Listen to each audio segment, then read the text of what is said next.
Hi guys, we'll talk about sensors, oxygen sensors, and what we have been doing at Temple Adventures related to building our own sensors. So the heart of an oxygen analyzer, which we use it for analyzing nitrox, oxygen for recreational diving as well as technical diving, is these devices which are called sensors. So you have this one is sensor from a rebreather. These are medical sensors which are used in ventilators, similar ones. Then we have these new sensors which we've been trying to use it for analyzers as well as for medical applications.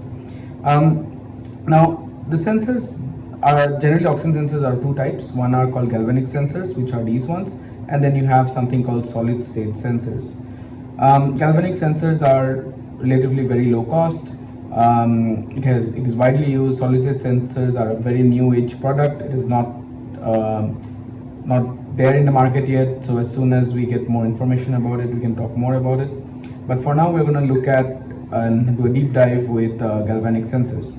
The way the galvanic sensors work is that you have on one side you have a permeable membrane where once you pass gas through, any air or carbon dioxide or any sort of technical gases, anything, the gas permeates through the membrane here. It goes through the electrolyte and a lead based cathode and anode system. There's a chemical reaction which happens in there which generates some sort of electricity in there. Now this electricity is in millivolts. Now if you look at any microcontroller, so for example, I'll go in the microcontroller in a bit. Any device, if you take a multimeter or something, it's not designed to really capture millivolt readings or outputs. So we use something called analog to digital converter with gain on it, which means that we add a reference voltage value to it, which results in the millivolt output from the galvanic sensor to be amplified, which then our microcontroller will sense. Now, all of these we have started developing right around COVID time, as our goal was to reach a point in time where we're not dependent on expensive external analyzers, and getting them into the country is extremely hard. So we, along with India's Make in India initiatives and everything, we also followed suit and started making our own analyzers. Now, to start with, here what we have is called the Diox analyzer. Diox is an Italian company.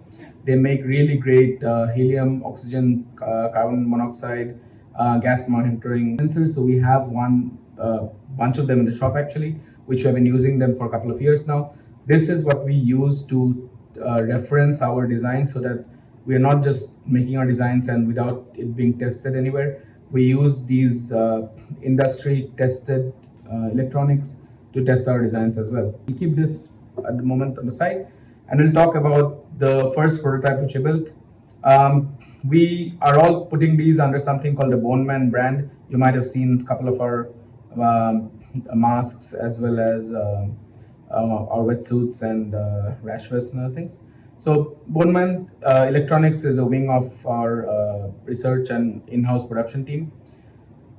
In this, what we have is an oxygen analyzer, a portable personal analyzer. You have the oxygen sensor here. You have a 18650 battery, a rechargeable battery here, a small switch. There's something called the voltage regulator, which converts the output of this battery into a steady 3.3 volt out, which is required for the microcontroller. Here you have it's a Arduino based microcontroller. It's called a Arduino Jao. We use this one. We have a OLED display. It's a 0.96 inch diagonal OLED display.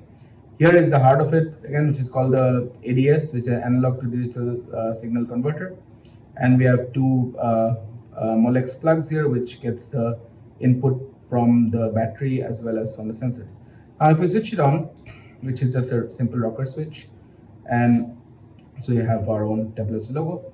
It shows the percentage. It shows something right now. What we have done is, for the demonstration sake, we have put in something called millivolts. So as you can see, 12.12 is a millivolt output which is coming up from the sensor.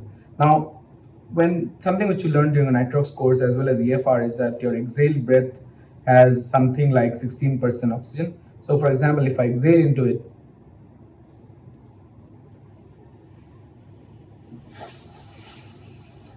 as you can see, the percentage drops down. which showcases how much oxygen is still present in your exhale breath. Also serves as a good example that how the analyzer is working. You can also see how the millivolt reading drops down or increases as we change the oxygen percentage. So I have here is a O2 cylinder here with me.